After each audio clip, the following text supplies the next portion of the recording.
Saudações, família! Sejam todos muito bem-vindos, hermanos e hermanas. Ele foi um dos homens mais poderosos do submundo. Ninguém o via, mas todos conheciam seu nome. Juan Ramón Mata Ballesteros, o cérebro por trás de uma rede que sacudiu a Honduras, o México e a Colômbia, e que desafiou não um, mas dois governos internacionais. Seu poder era tanto que chegou a influenciar políticos, militares e até projetos de desenvolvimento econômico em Honduras. Mas seu império teve um preço. Raptos, traições e confrontos com a DEA marcaram sua trajetória. Prepare-se para conhecer toda a trajetória de Juan Ramón Mata Ballesteros, o homem que fez da América Latina seu tabuleiro de poder, riquezas e medo. Mas antes de mergulharmos nessa história cheia de mistério, violência e fanatismo, já deixa o seu like, se inscreva no canal e clica no botão de hyper para dar aquela força. Bora pro vídeo.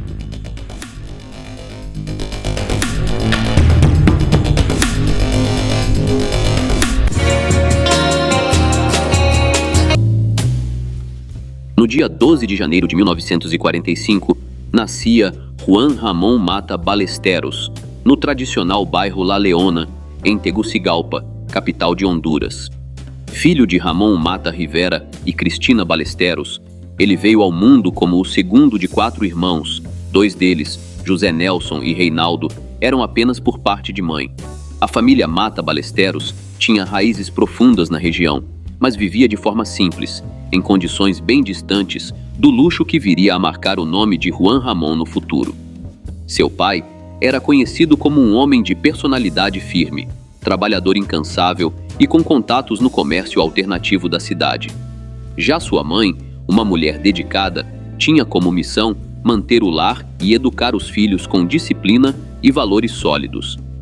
Desde cedo, Juan Ramón, apelidado de El Negro ou Don Mata, cresceu em um ambiente onde o respeito e a lealdade eram vistos como pilares fundamentais.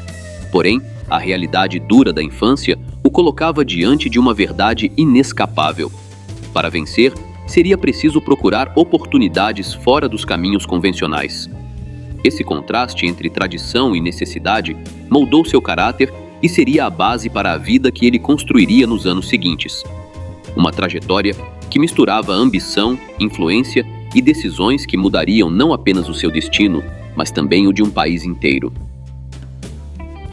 Desde muito jovem, Mata Ballesteros demonstrava uma inteligência fora do comum para os negócios. Ainda criança, ajudava seus pais no comércio de produtos locais e rapidamente percebeu como o mundo do dinheiro realmente funcionava. Em 1960, aos apenas 15 anos, ele abandonou a escola e começou a trabalhar como coletor de dinheiro em ônibus e em pequenos negócios paralelos.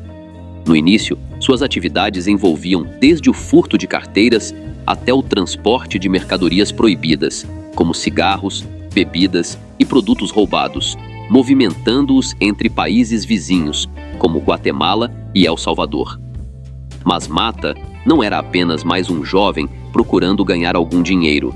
Seu carisma e sua facilidade para os negócios chamaram a atenção de traficantes locais, que passaram a confiar nele. Em pouco tempo, sua reputação cresceu e ele deu um salto decisivo. Por volta de 1965, aos 20 anos, Mata Ballesteros deixou de lado o contrabando de mercadorias comuns e mergulhou no comércio de drogas. No bairro de Soto, nos arredores de Tegucigalpa, ele se estabeleceu próximo a grandes pontos de distribuição. Sua casa ficava ao lado do cemitério, um detalhe que já carregava certo simbolismo, e todos na região sabiam que ele estava profundamente envolvido nesse mundo. Rapidamente, ganhou fama como o distribuidor mais influente da área, criando conexões sólidas com grupos tanto na Guatemala quanto no México.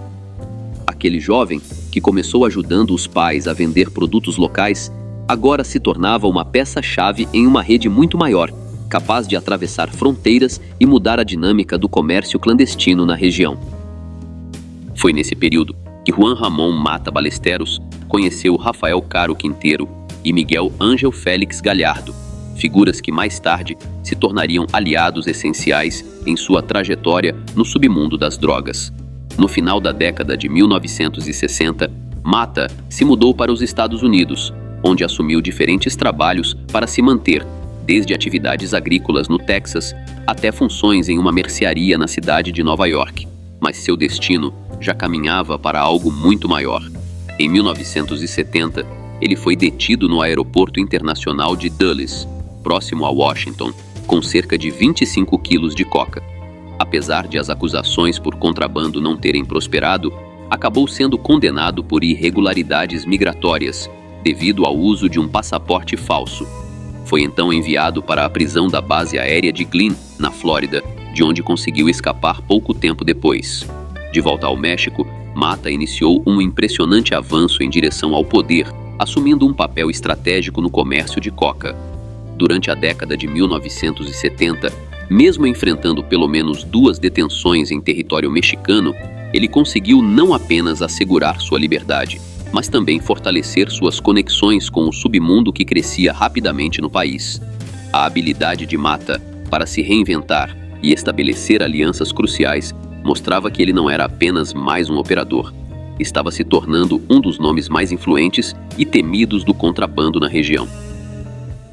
Durante esse período, Juan Ramón Mata Ballesteros ampliou ainda mais suas conexões.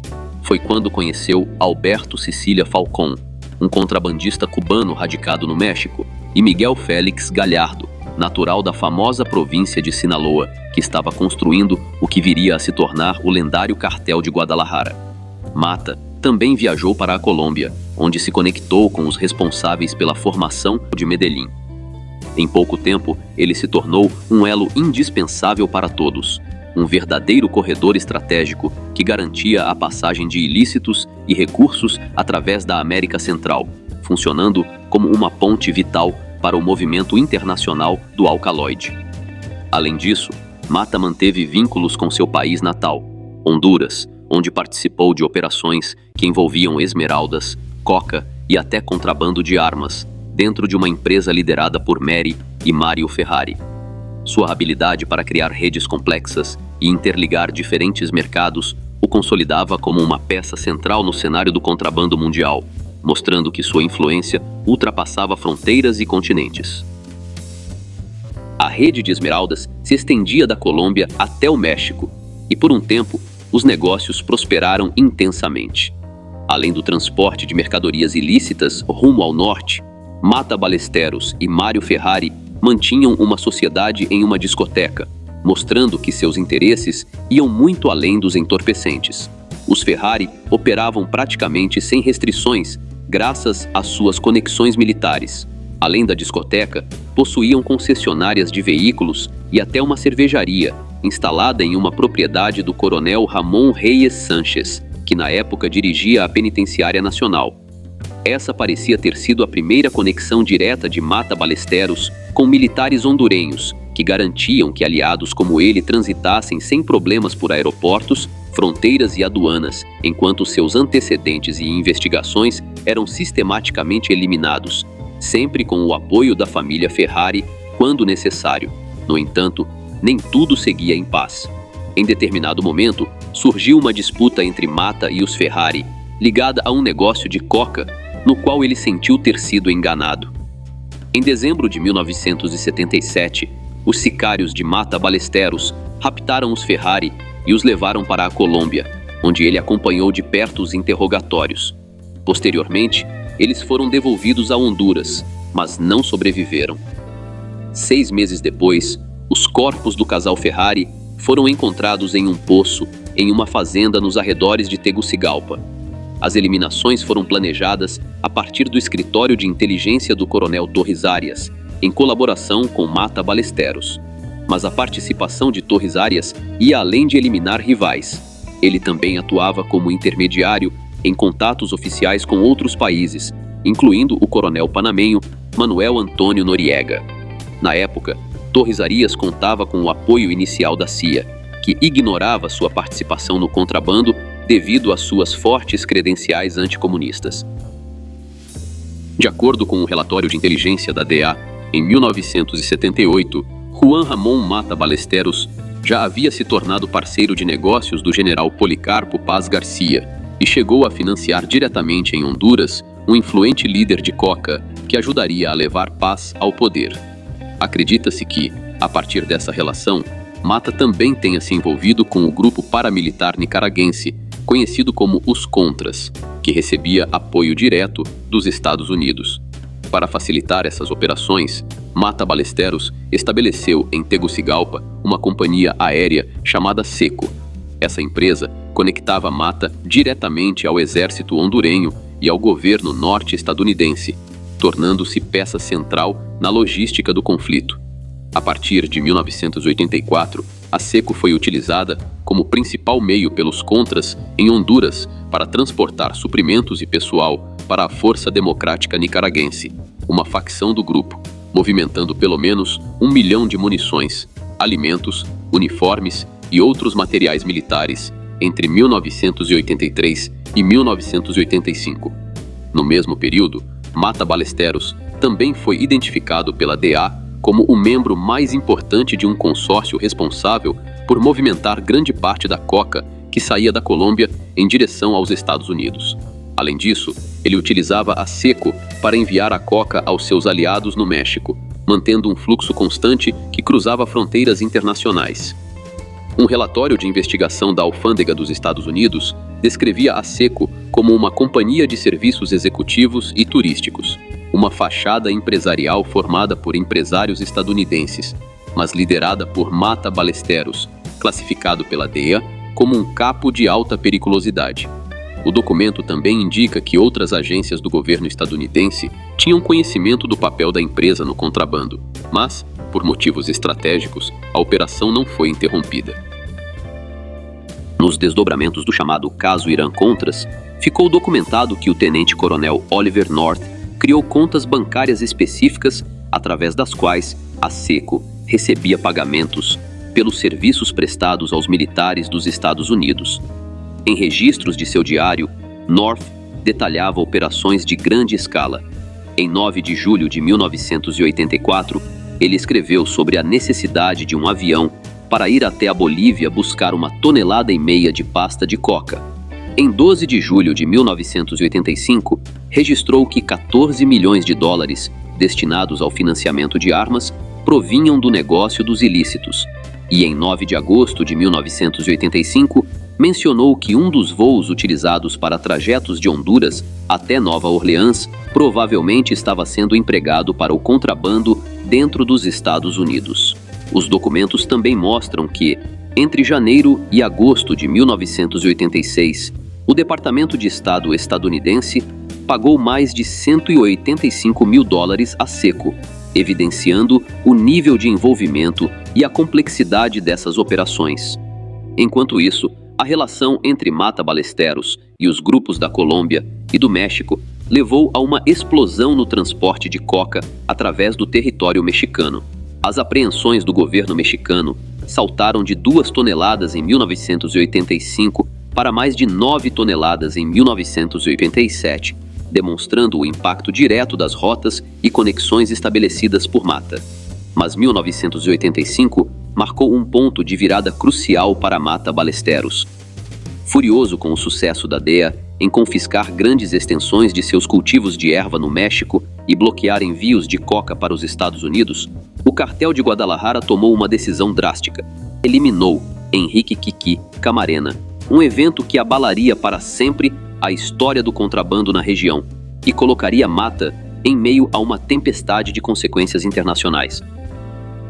O estopim que afastou Mata Ballesteros da aliança Colômbia-México foi um avião carregado de armas e munições destinadas aos contras nicaragüenses, que caiu, expondo a CIA a um enorme risco.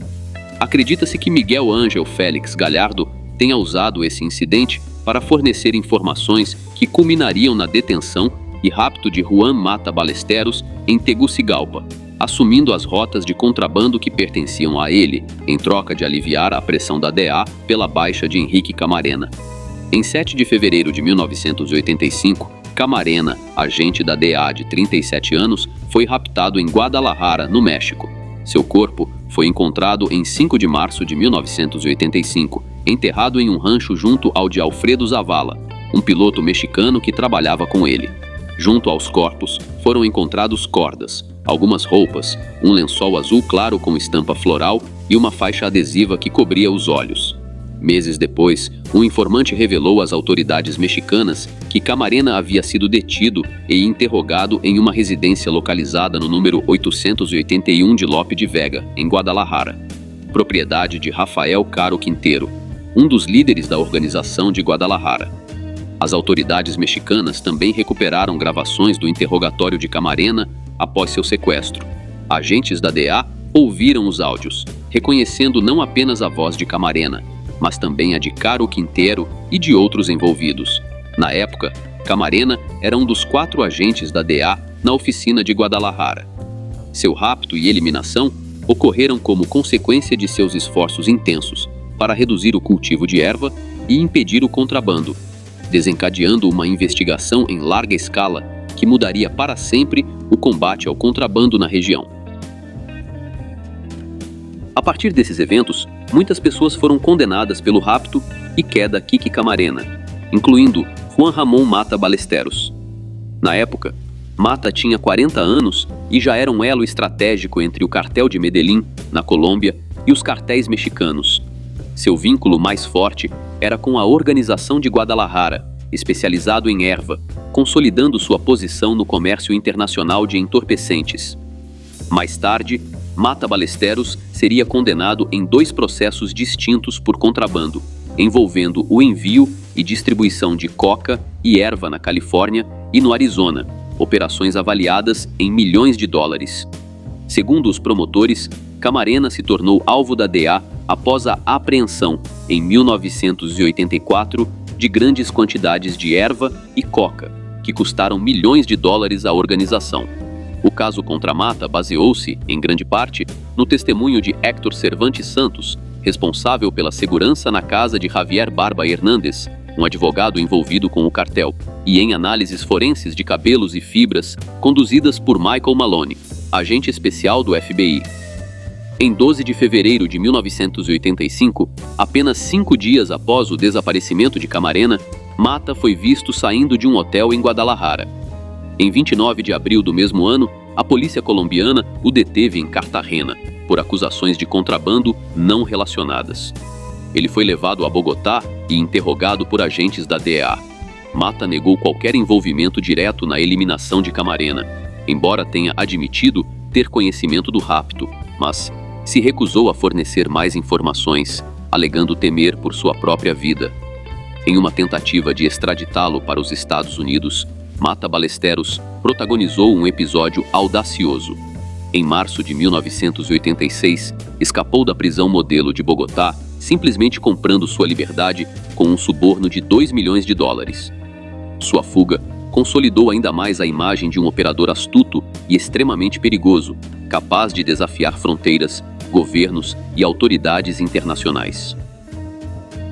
Mata Ballesteros retornou triunfante ao seu país natal, Honduras, onde se sentia protegido por sua vasta rede de contatos e por sua imensa riqueza. No início, essa proteção parecia absoluta. Ele se tornou uma figura pública conhecida, não apenas como empresário e filantropo, mas também como um poderoso operador do submundo. Disse que possuía plantações de café, tabaco e especiarias, além de leiterias e vastas terras dedicadas à pecuária. Fundou empresas de construção e agroindústrias, construiu escolas e empregava, direta ou indiretamente, cerca de 4.000 pessoas. Era conhecido por gestos generosos, distribuía dinheiro na porta de sua casa, ligava para farmácias garantindo medicamentos para os enfermos e chegou a oferecer 25 mil dólares durante uma Teleton, oferta que foi recusada, mas que mesmo assim despertou admiração e simpatia. Apesar de sua vida ligada à clandestinidade, Mata Ballesteros cultivava a imagem de alguém humilde e simples, do tipo que gostava de comer na cozinha com suas cozinheiras. Ele também exercia significativa influência política, organizando festas em sua mansão, onde recebia políticos, militares e até o chefe de polícia da época. Em determinado momento, inspirado pelo exemplo de seu parceiro Pablo Escobar na Colômbia, chegou a oferecer publicamente pagar a dívida externa de Honduras. O então ministro das Finanças, Reginaldo Pantin, em 1986, considerou que o dinheiro de Mata seria bem-vindo, já que poderia melhorar a balança de pagamentos do país. Essa situação revela muito sobre a mentalidade dos governantes hondurenhos em relação ao capital ilícito. Os recursos adquiridos por Mata no exterior se encaixavam perfeitamente no modelo econômico do país. Ele era, de certa forma, um novo tipo de empresário capaz de atrair investimentos estrangeiros e gerar milhares de empregos. Diferentemente do que ocorreu com Escobar, sua generosidade chegou a ser reconhecida e agradecida publicamente. Em março de 1988, as consequências políticas do caso Irã-Contras haviam devastado o apoio em Washington à Guerra dos Contras, e esforços começaram a restaurar a influência perdida. Quase 2 anos após escapar da prisão na Colômbia, em 5 de abril de 1988, Mata Ballesteros foi raptado em sua residência em Tegucigalpa por tropas especiais hondurenhas.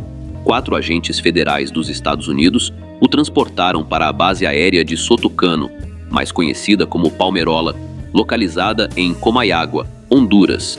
Lá, ele foi amarrado, teve a cabeça coberta com uma capucha negra e foi interrogado.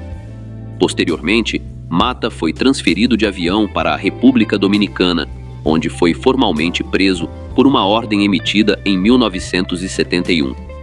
De lá, foi levado aos Estados Unidos e apenas 24 horas após o rapto, encontrava-se encarcerado na prisão federal de Marion, em Illinois.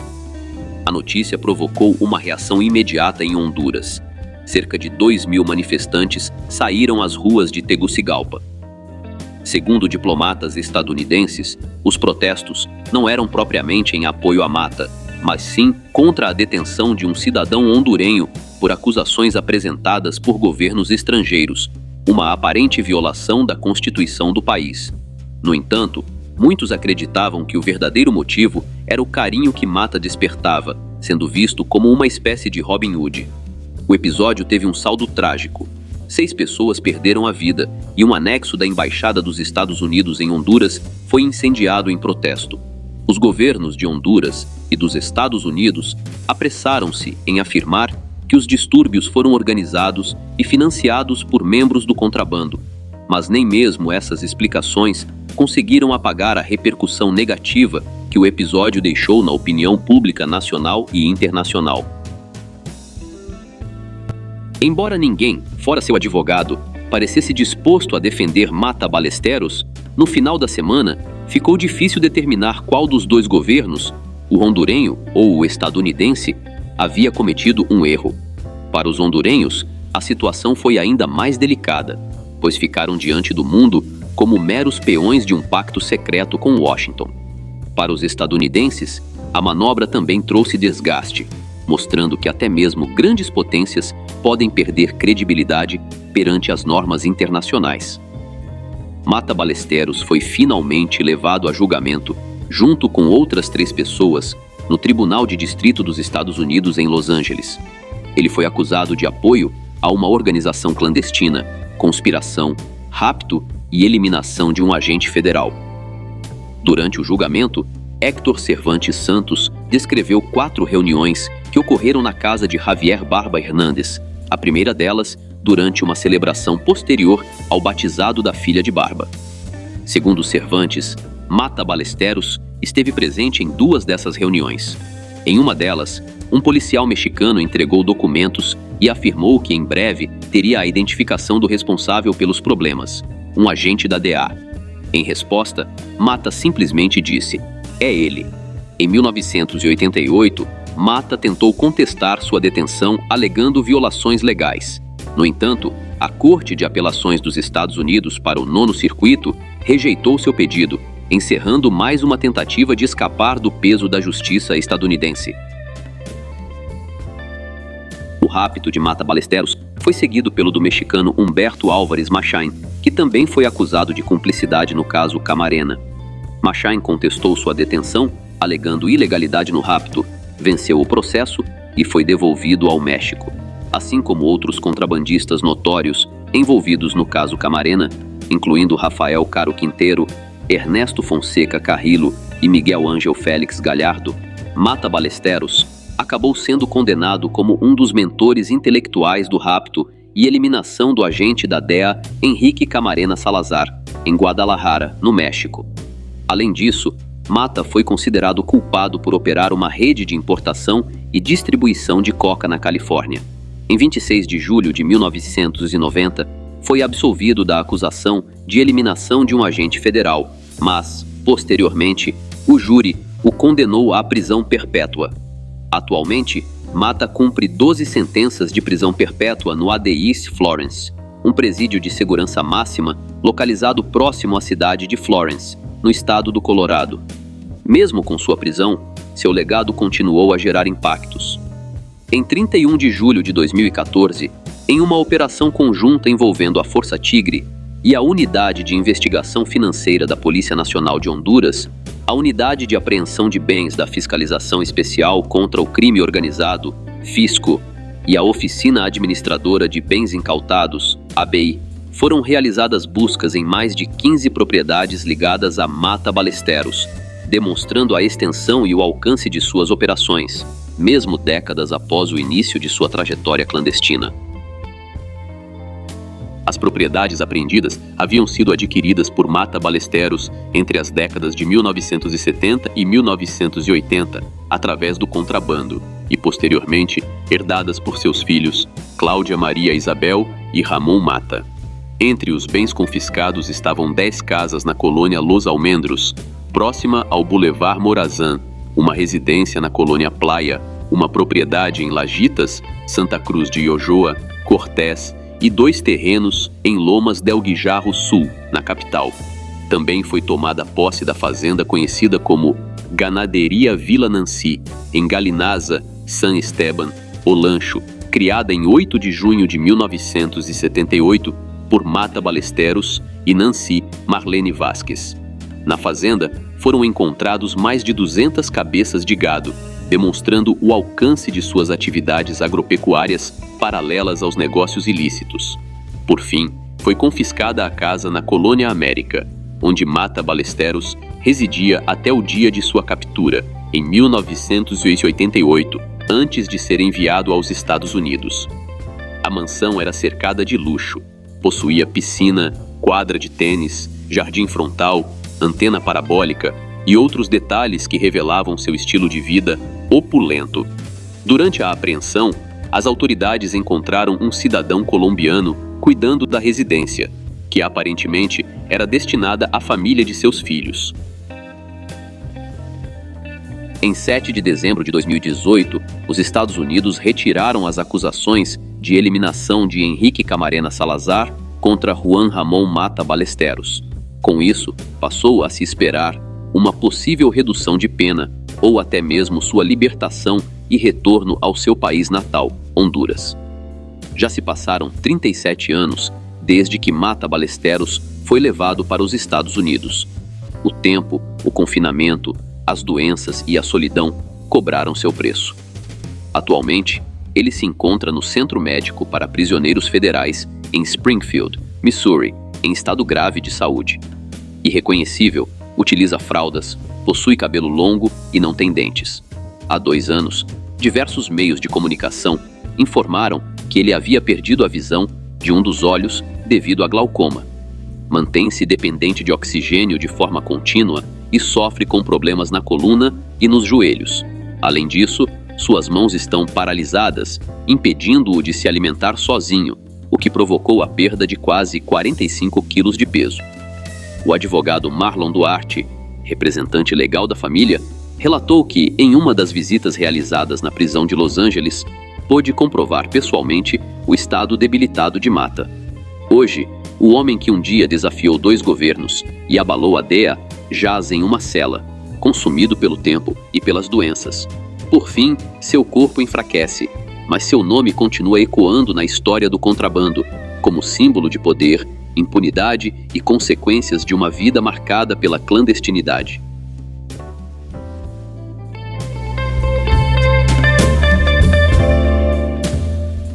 Salve família! E assim termina a história de Juan Ramón Mata Ballesteros. O homem que desafiou governos, abalou a DEA e construiu um império que atravessou continentes. Um nome que, mesmo após décadas, continua marcado na história do contrabando mundial.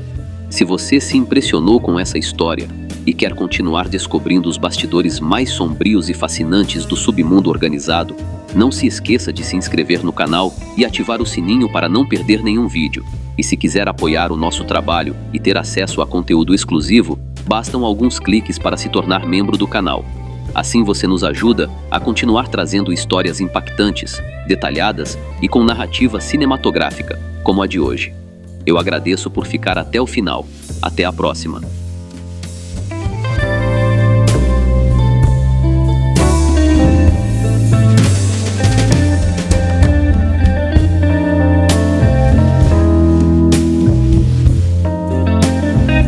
Galera, rapidinho, se vocês curtem o conteúdo aqui do canal e querem dar aquela força sem gastar nada a mais por isso, prestem atenção nessa dica. Sempre que vocês comprarem qualquer coisa na Amazon, seja um livro, fone, celular ou até um cabo USB, usem o meu link de afiliado que está aqui na descrição. Quando você compra por lá, a Amazon me paga uma pequena comissão, sem mudar absolutamente nada no valor da sua compra. É uma forma simples e gratuita de apoiar o canal. E você ainda garante os produtos que já ia comprar. Então já sabe, né?